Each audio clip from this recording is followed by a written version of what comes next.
It is no wonder that the red pill and incel communities continue to grow despite our vehement and justified denunciation of these ideologies. The inconvenient truth is that the outright misandry promoted by feminists like Valenti and Walters is partially to blame for the growth of these misogynist communities. Hatred can only breed more hatred.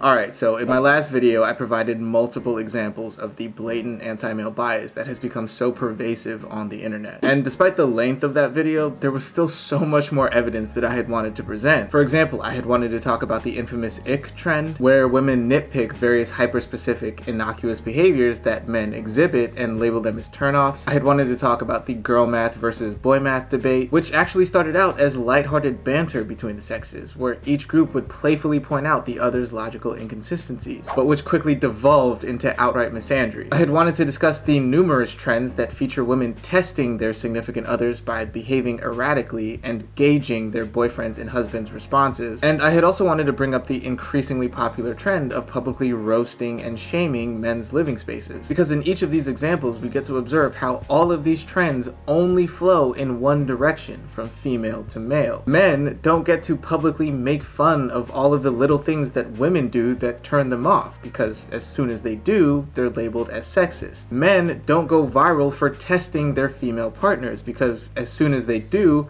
articles get written about how toxic this behavior is. And of course, men don't get to say anything about women's spaces that could even be perceived as derogatory, however harmless the intent. And so overall, we can see that when men engage in any type of behavior that seeks to playfully ridicule women in the same ways that women ridicule men, that behavior quickly gets labeled as misogyny. But of course, when women engage in this behavior, it becomes the #1 trend on TikTok. And so I think that the conclusion that this double standard not only exists, but actively pervades every facet of internet culture is irrefutable, as it is evident in virtually every trend and phenomenon that takes place on the most influential social media platforms. And as much as I would like to take a deep dive into each of these trends specifically, I don't want to spend another 30 minutes laying out even more evidence that would only serve to reinforce the claims that were made in my last video, especially because I believe that there is a much more pressing matter to discuss as it relates to this anti-male bias on the internet. As I mentioned in my previous video, this phenomenon isn't only taking place on social media platforms like Instagram, TikTok, Facebook, Reddit, and YouTube. No, established, reputable, mainstream media outlets are not only condoning this misandry, but actively promoting it. And I personally find this to be a much more alarming reality, as these outlets are, in theory, supposed to be significantly more responsible with their claims than the average social media user. But as I came to find out, when it comes to the topic of misandry, not only is this issue largely overlooked in the realms of journalism and academia, but it is actually seen as a completely justified ideology.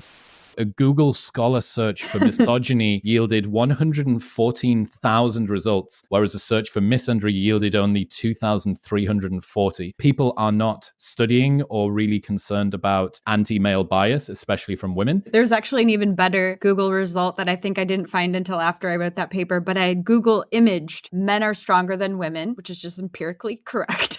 But of the 40 first images that popped up on the screen, I think one of them was yes, confirming that. And then there were 2 neutral, and all the rest were images of women being stronger than men. So women running faster than men, women raising a man over her head.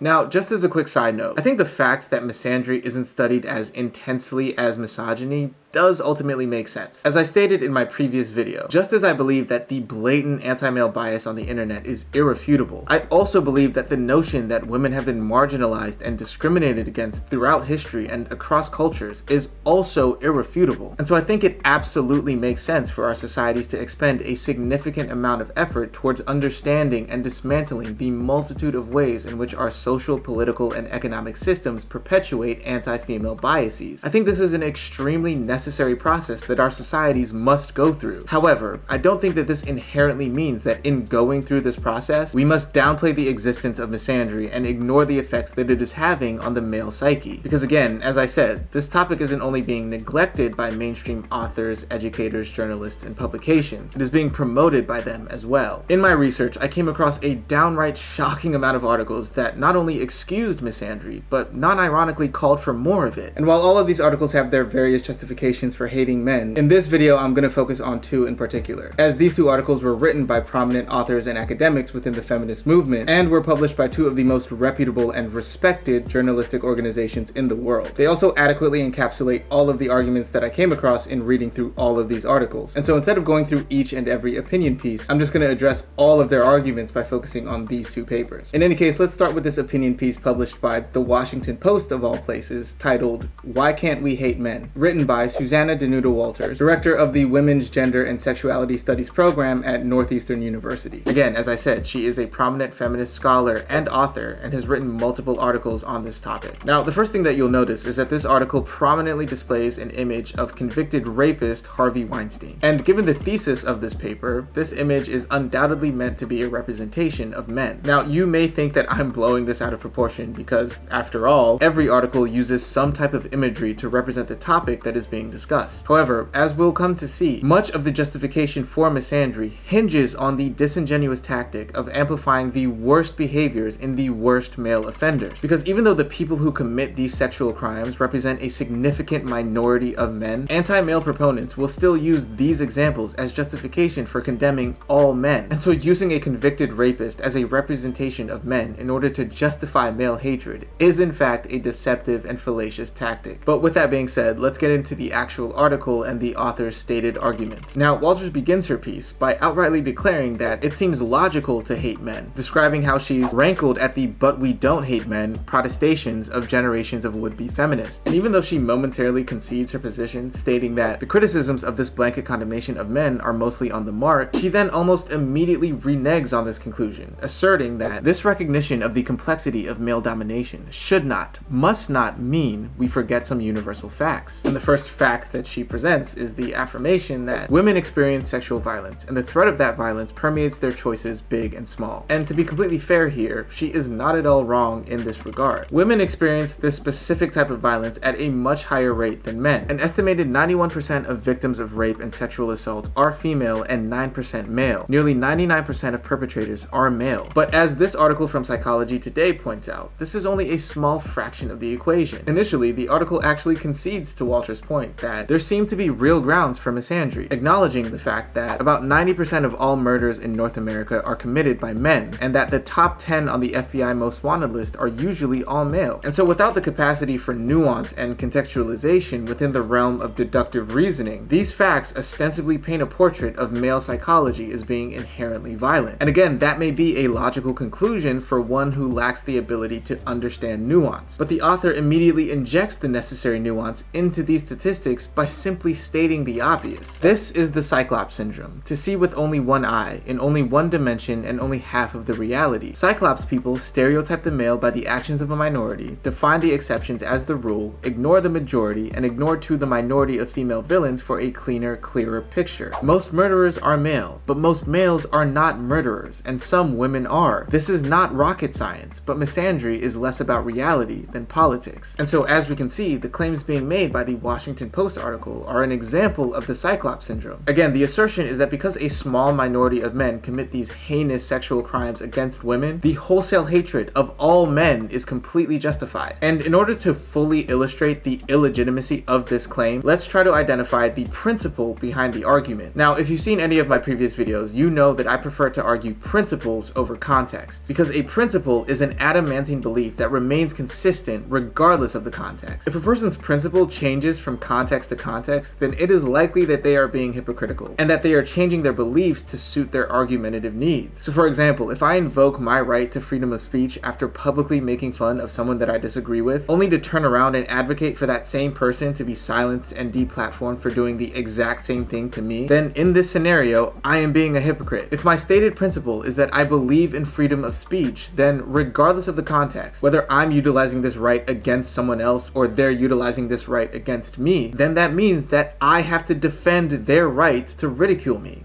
even though it hurts me. And so with that understanding in mind, let's apply this article's underlying principle in an entirely separate context to see if it is logically consistent. And again, the underlying principle of Walter's argument here is that it is completely justifiable to display hatred towards an entire group of people simply because a minority contingent of that group has exhibited harmful behavior in the past. Okay, so in 2019, black people made up 12.5% of the US population, and yet this minority group was responsible for over 55% of the homicides that took place in this country. And so just like with men and sexual violence, this is a scenario where a particular group of people is responsible for the majority of cases of a specific crime being committed. Now, if we were to apply Walter's principle to this situation, it would not only be acceptable, but actually encouraged for the general populace to display hatred towards the black community. But thankfully, for the most part, the general populace understands that it would be objectively racist to show enmity towards the black community because of this undeniable statistic. And that is because most people seem to understand that even amongst that 12.5%, it is still a minority of those individuals who are committing these crimes. And so it would be completely unjust to blame the entire group for the actions of a few. Again, to reference the Nuance from the Psychology Today article, yes, most homicides are committed by black people, but not all black people commit homicide. In this racial context, we seem to understand that the majority should not be convicted for the crimes of the few. But in a gendered context, feminists, by Walter's definition, completely abandon this reasoning and actually endorse the opposing philosophy, declaring that yes, the majority are in fact responsible for the crimes of the few and should be held in contempt because of this. And so unless Walters would support the demonization of the black community for being the primary perpetrators of homicide in this country, then her principle is illegitimate, self-serving, and hypocritical. But with all of that said, let's get back to the article, because this wasn't Walter's only argument in favor of misandry. She goes on to offer a few commonly referenced societal discrepancies as justification for engaging in this hateful ideology, suggesting that women have less access to education, particularly at higher levels. Women have lower rates of property ownership. Women are underrepresented in higher wage jobs, local and federal government, business, educational leadership, etc. Now, in my series of representation videos, I argued that proportionality is a horrible metric for measuring equity and equality. The idea that just because a specific group constitutes a certain percentage of the population, then that means that each industry's demographic breakdown should reflect that percentage is,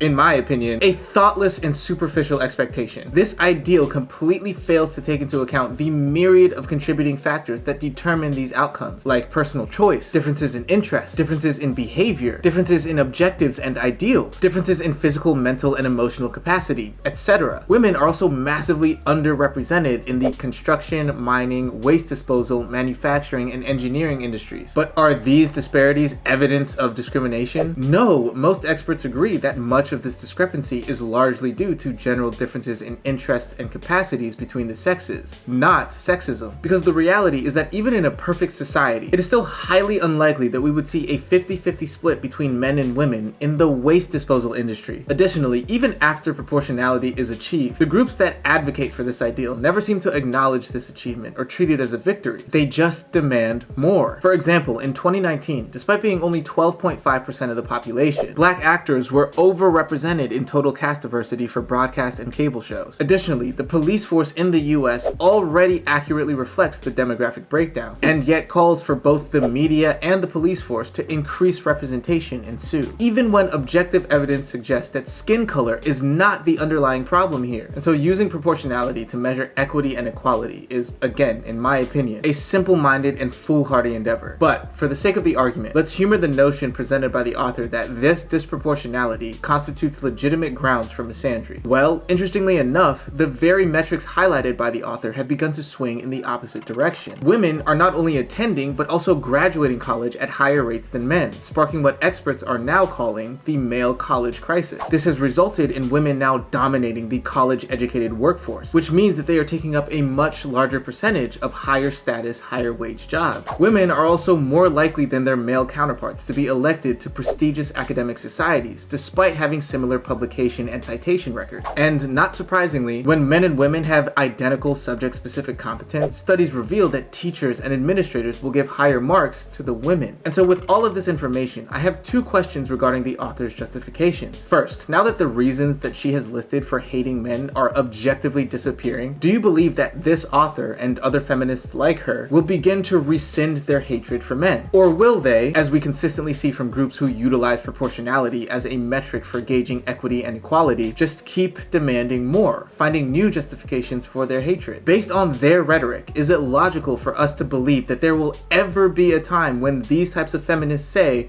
okay, it is no longer acceptable to hate men? Secondly, since these justifications are ceasing to exist for women and are now beginning to exist for men, do you think that this author will stand by her principle and declare that since men are now being discriminated against because of their sex, that it is completely acceptable for men to now hate women, that misogyny is now justifiable? Or do you think that she will still denounce any and all forms of hatred directed at women, even though the same criteria for justifying misandry is now being met for men? I have to say that based off of what I've seen from these movements, I don't believe that they will ever concede their perceived right to hatred and hypocrisy. Even if the world that these types of feminists dream of comes to pass, where women dominate every facet of society and men are subservient to female needs and desires, they will still claim that hatred towards men is completely justified, simply because a minority of men who existed decades and centuries ago hurt some women. And so the men of the present and the future must continue to pay for those men's crimes. Now, these are my answers to these questions, and I will leave you to find your own. But before you begin that process, consider the author's closing statement. Pledge to vote for feminist women only. Don't run for office. Don't be in charge of anything. Step away from the power. We got this. And please know that your crocodile tears won't be wiped away by us anymore. We have every right to hate you. You have done us wrong. Hashtag because patriarchy. It is long past time to play hard for team feminism and win. And so, despite the author's initial diplomatic assertion, it would seem that from the article's title, the selected imagery, the arguments being made, and the closing statement, the only conclusion to draw here is that the author actually endorses the blanket condemnation of men that she originally denounced. And again, this piece was written by a prominent feminist scholar and was published by one of the most respected mainstream media organizations in the world. This is not an instance of a small faction of extreme feminists spreading misandry in some obscure corner of the internet. No, this defense of an explicitly hateful ideology is on the front page of the internet and is being promoted by a mainstream news outlet that can boast over a century's worth of credibility. And so given these realities, would it not be fair for people to associate the feminist movement itself with misandry? And yet in my research, I came across multiple articles and studies that tried to claim that it was completely illogical to suggest that feminism is anti-male. Now personally, I am fortunate enough to have had the opportunity to interact with a wide range of people, many of whom identify as feminists, and some of whom would unequivocally denounce the views expressed in this article. A few of these people actually watch my videos and have previously supported my claims against the anti-male bias that is rampant within certain factions of the movement. So I can confidently say that Walter's brand of feminism does not represent the entire ideology. However, that doesn't mean that it is unreasonable for people to think that feminists hate men, especially when these types of articles permeate the mainstream. The Guardian, another esteemed and respected mainstream news organization, published a similar article to the one in the Washington Post titled "Feminists Don't Hate Men,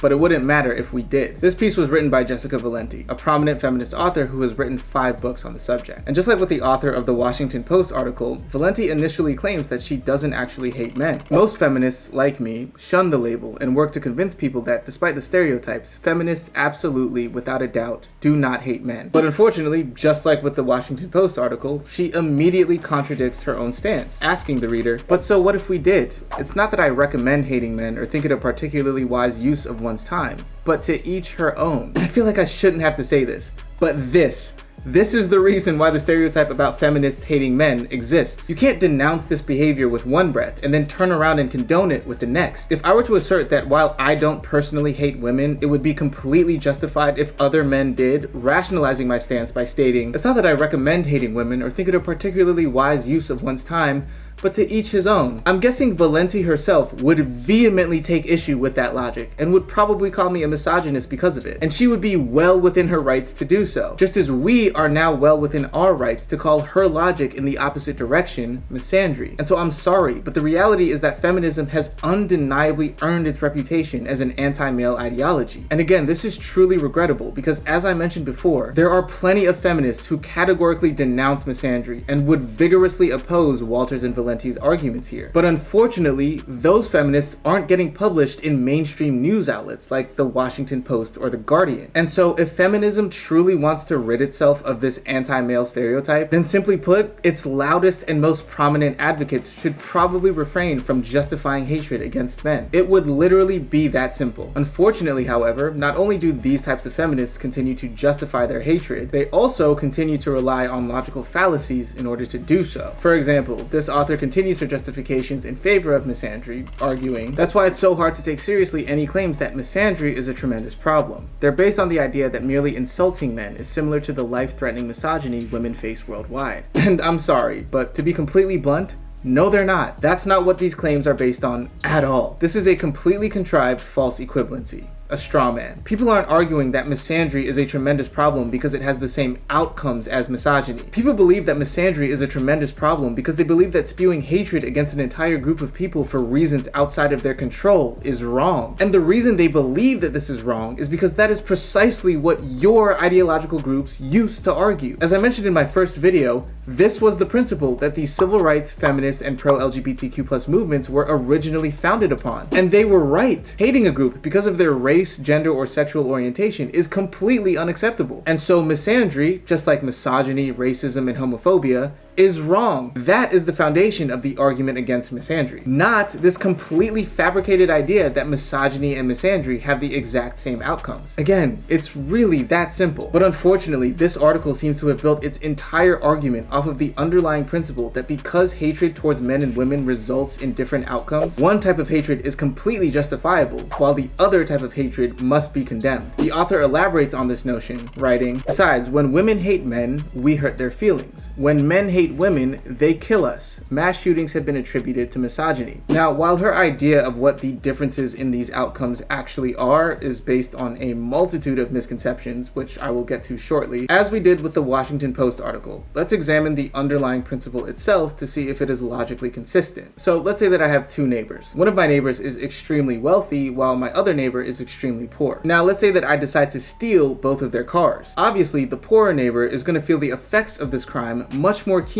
than the wealthier one. My wealthy neighbor still has 5 more cars that they can utilize, but my poor neighbor is left with nothing. So if we apply Valenti's principle in this context, then stealing from my wealthier neighbor was completely justified because the outcome wasn't as catastrophic for them as it was for my poorer neighbor. My wealthy neighbor likely just got their feelings hurt. And so Valenti's principle would suggest that instead of calling the cops and investigating the crime, they should just move on with their lives and resign themselves to occasionally having their possessions stolen from them. Just as Valenti's principle suggests that men shouldn't call out or investigate misandry and should just move on with their lives and resign themselves to being hated for their sex. And so again, we have identified the underlying principle, extracted it, and applied it in a separate context to see if the logic being utilized here is consistent and practical. And I think it's fair to say that after going through this process, we can objectively conclude that it is not. The reality is that it wouldn't matter if my wealthy neighbor had 100 cars. That still wouldn't justify the theft. And the reason for this is simple. Stealing is objectively wrong. We recognize this action as a violation of a human right. And so regardless of whether the outcome of this violation is significant or trivial, it is still a violation and therefore must be condemned as such. And it is the same with misandry. We recognize that the outright hatred of an entire group of people for reasons outside of their control, be it their race, gender, or sexual orientation, is objectively wrong and a violation of a human right. And so again, regardless of whether the outcome of this violation is significant or trivial, it must still be condemned as a violation. And so ultimately, differences in outcomes between misandry and misogyny are completely irrelevant here. Both of these hateful ideologies must always be denounced. There is no justifying one or the other. And so even though the article is correct that the outcomes are in fact different, the belief that the only effect that misandry has on men is that it hurts their feelings is an assumption based on what I'm assuming saying are the author's own preconceived notions, and not any discernible or verifiable fact. Because I'm sorry, but no, misandry has very real, measured, and compounding effects on the male psyche, as does every other type of indiscriminate hatred directed at a group of people. So, as we all know, there is a stigma around male emotional vulnerability, and while yes, it is true that men perpetuate this stigma amongst themselves, the piece of this puzzle that largely goes unaddressed is how women contribute to this stigma. And as we can now clearly see in the nonchalant diminishing and minimalization of male emotions that is palpable within this article, this is a substantial factor in the equation. Because again, the author's claim here is that men's feelings simply aren't important. Her justification for misandry rests on the idea that even though men are hated for just existing, the only casualty here is their feelings, which, according to her,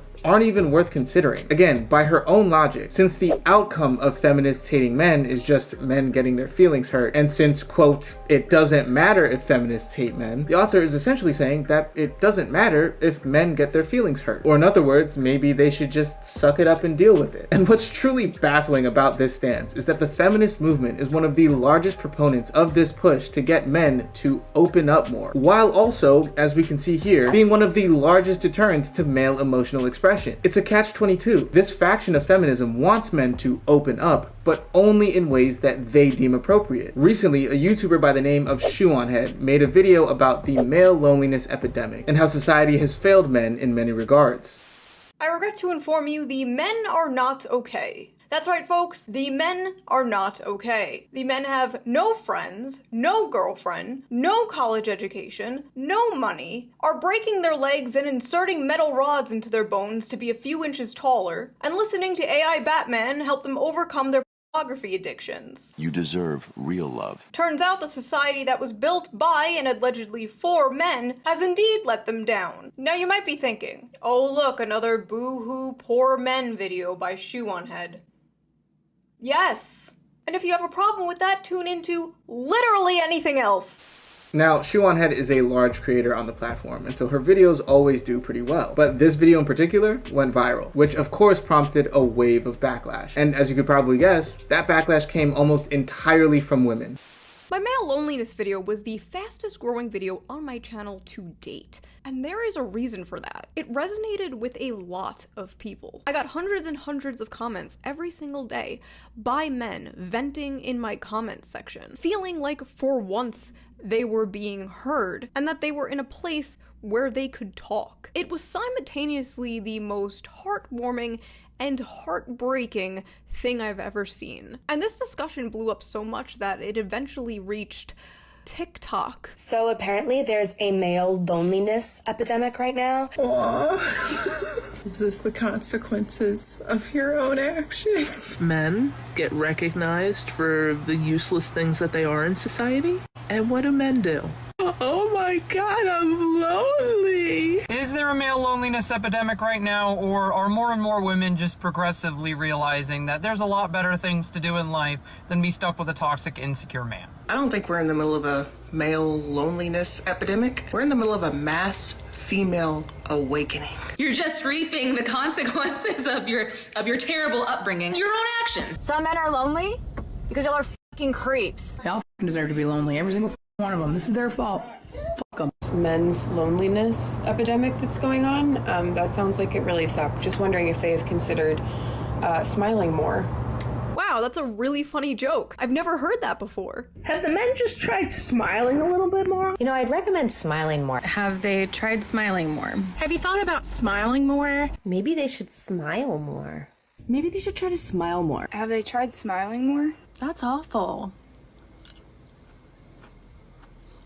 Have they tried smiling? Is this why people think women aren't funny? Bleak. So as we can see, when anybody brings up the issues that men have to deal with in society, even if that person is a woman, they are still overwhelmingly met with derision, hatred, and mockery. Essentially, the message is boo-hoo, men. Sorry you got your feelings hurt. And yet we still have the audacity to ask why so many men refuse to open up. In another video, this time from a social experiment channel called Jubilee, women were asked to rank men according to their physical attractiveness. During the process, one of the men started to cry when he remembered a close friend of his that had recently passed away. And although the women showed a superficial level of support, at the end of the video, they all ranked him as the least physically attractive contestant. In another video, this time from the BBC, author and comedian Jeff Norcott was discussing his book, in which he lightheartedly shared some of the issues that men have to deal with in society, and why so many men struggle with their mental health. And he was promptly shut down by the two feminist women on the panel. In the Times, this headline, Rishi Sunak urged to appoint Minister for Men, suggested by a Conservative MP. New role would champion issues such as reducing male suicide. Would that be something you'd be in favour of? Well, what's interesting about that is the hostility it sometimes faces whenever it comes up. And I thought if you flipped those things, i.e. that it's the biggest cause of death for men under 50 is suicide, men are less likely to go to the doctors, men are less likely to maintain friendships. If that was for women, we'd often look at, well, why is society making that happen? Whereas with men, the argument is often, why are they doing that to themselves? Ava? I think that it feeds into the culture a little bit, this Minister for Men argument. In my mind, I think there should be a Minister for Mental Health, which would be all-encompassing. I mean, you've got something like 7 million children waiting for prescriptions for mental health at the moment. It's a crisis that's endemic throughout the country, not specific to men. And I think, a lot of ministers kind of bandy this about to sort of, I'm sorry, but make an enemy out of women. I think, not you, and I don't think your book is. I don't accept that. I don't think it is to make an enemy. What I'm saying that there are specific issues that men face that might warrant specific attention. I mean, literally, the biggest killer of men under 50 is suicide. That is an arresting statistic, and if that doesn't warrant specific attention, mental health is an umbrella issue. I have to say that is also because women are unsuccessful. That is a lot of feeds into that statistic. But it feels like, it just doesn't feel like you've got any space for this idea that men might have unique challenges that face them. Because you're encouraged on one level is men need to talk about their problems more, and then the moment you do it, you're like, all right, but not quite so often and not quite so loud. Francis?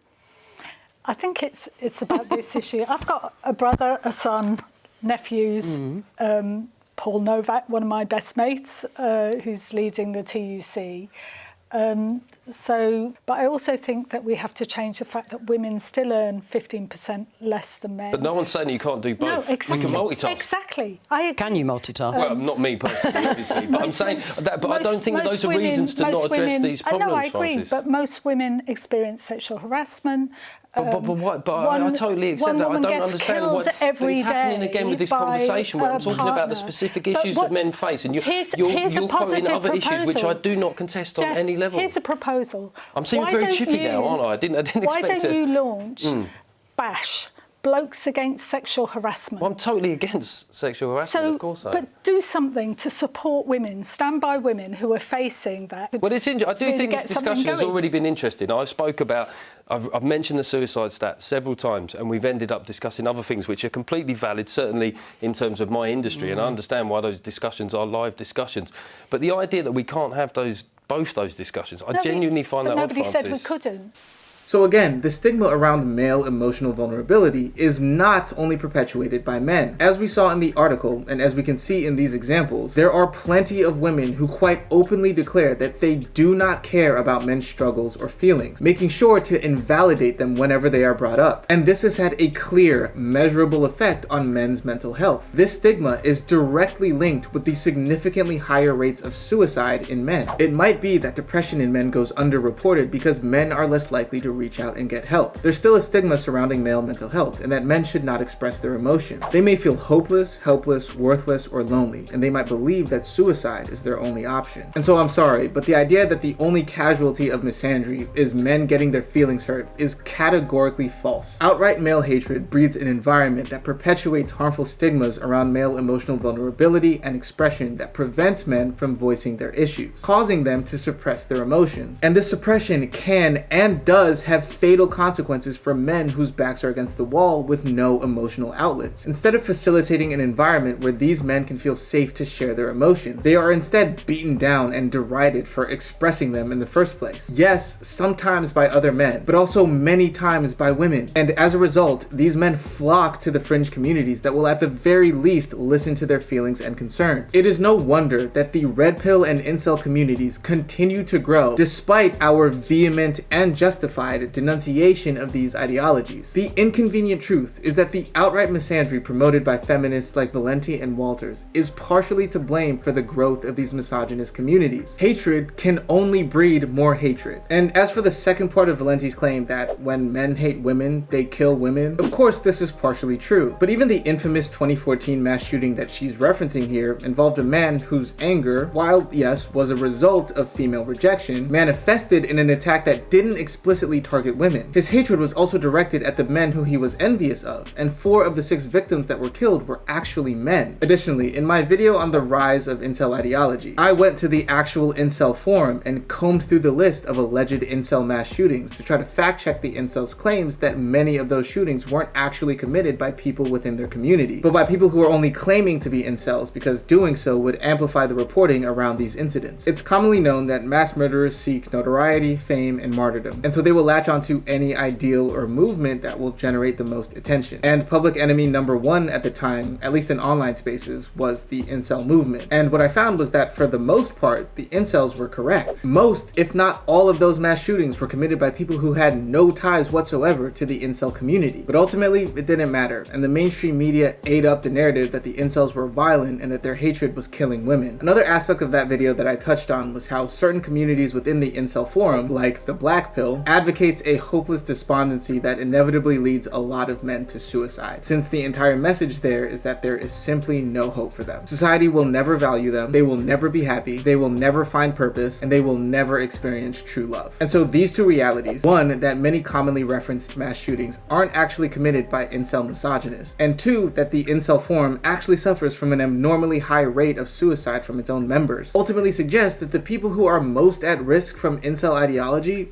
are men. And so I think that given these realities, we should amend the author's statement here to more accurately reflect the truth. When women hate men, they kill themselves. And when men hate women, they kill people, including other men. And so again, this assertion made by the author attempting to justify male hatred by referencing the differences in outcomes between misandry and misogyny is not only built upon an extremely flawed principle, but is also based on a combination of false realities and misconceptions. And unfortunately, these misconceptions are reflected in her closing statement, which asserts that guys are still doing pretty well, so let us have our man-hating fun while you go on ruling the world. Okay, so the claim here is that since men like Elon Musk and Joe Biden are the richest and most powerful people in the world respectively, then obviously that must mean that all men are doing pretty well. Now, I already made a video about this, but this type of assertion is precisely why I have such a problem with the frivolous manner in which we discuss privilege in today's society, because the concept of male privilege has completely warped our perception of reality, because the reality is that 60% of this country still lives paycheck to paycheck. And so I'm sorry, but this idea that rich male success somehow trickles down to every man is completely delusional. To again reference the quote from the Psychology Today article, sure, most world leaders are men, but most men are not world leaders. It's honestly ridiculous that this even needs to be said, but it has to be, because the insinuation that this man-hating fun is justifiable because men will just continue ruling the world reflects a staggering inability to contextualize evidence and understand nuance. The reality is that the overwhelming majority of men are struggling mentally, physically, emotionally, and financially. And as these men continue to struggle, they are now being told that it is completely acceptable to hate them, that it is justified, because even though they themselves may have never done anything to perpetuate harm against women, some unnamed men somewhere else in the world have, and so they must suffer for those men's crimes. And all in all, the end result is that these essays from the Washington Post and the Guardian, as well as the multitude of articles that echo their central arguments, essentially just shoot themselves in the foot and do irreparable harm to their own cause. Because as I've repeatedly affirmed, I think the fact that women have been marginalized and discriminated against throughout history is irrefutable. But there are those who would dispute this claim. And the brand of feminism promoted in these articles gives those groups the legitimate grounds to denounce the entire ideology as hateful. Because this brand of feminism has unquestionably proven itself to be. And because this brand of feminism has now legitimized the claims against them, these groups can and will refuse to participate in the necessary process of examining and dismantling the various ways in which our societies perpetuate misogyny. And they will instead flock to other groups and communities that reinforce their claims that the entire feminist ideology is hateful, ultimately creating for these feminists an ever-increasing contingent of the very enemy that they were initially trying to defeat. And thus, the cycle of hatred continues. This shouldn't need to be said, but but you cannot use hatred to eradicate hatred. In your attempt to do so, you only prove yourself a hypocrite and legitimize the hatred directed towards you. Simply put,